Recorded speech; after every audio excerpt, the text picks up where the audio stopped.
Former CBN Governor Godwin Emefiele has threatened to sue Senate President Godswill Akpabio for defamation, demanding 25 billion naira in damages if Akpabio fails to apologize.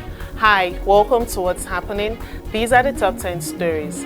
At number 1, the Central Bank of Nigeria, CBN, has increased the exchange rate for cargo clearance to 1,605 naira per dollar, marking another adjustment in a series of rate changes. The rate, which had previously fluctuated between 952 naira per dollar and 1,515 naira per dollar, has now reached 1,605 naira.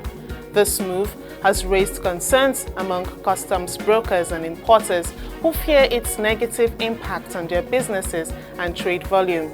The recent increase follows a pattern of frequent adjustments by the CBN, prompting criticism over the insensitivity to economic challenges faced by Nigerians. At number 2, former CBN Governor Godwin Emefiele has threatened to sue Senate President Godswill Akpabio for defamation, demanding 25 billion naira in damages if Akpabio fails to apologize.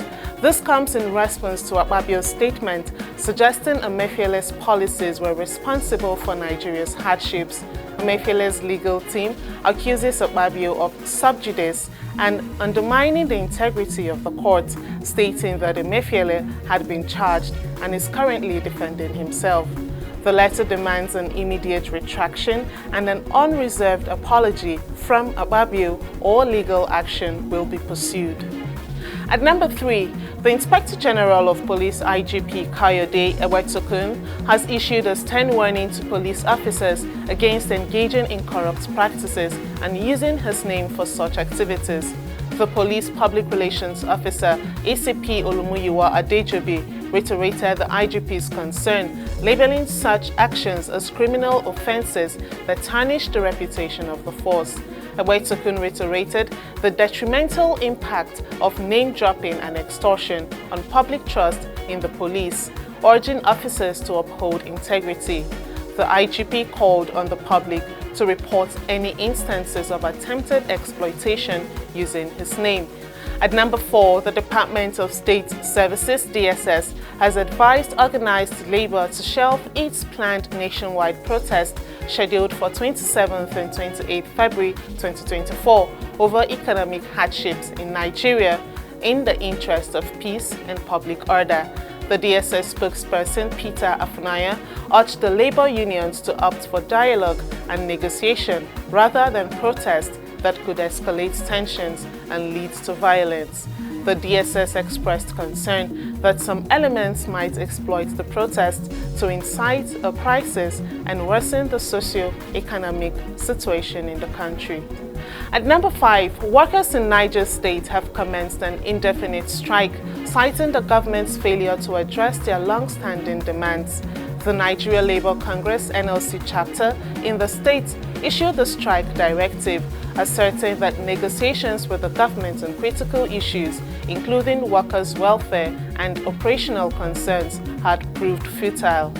Expressing disappointment, the NLC, in a letter to the Governor, Mohamed, conveyed their commitments to the strike until their grievances are adequately redressed. Despite attempts by the Secretary to the State Government, Abubakar Usman, to avert the strike by promising dialogue, a scheduled meeting did not materialize, leaving workers resolute in their call for improved conditions. All branches have been mobilized to ensure total compliance, demonstrating a unified front among workers in the pursuit of fair and just resolutions. At number 6, the National Working Committee (NWC) of the All Progressives Congress (APC) has declared the governorship primary election in Edo State inconclusive.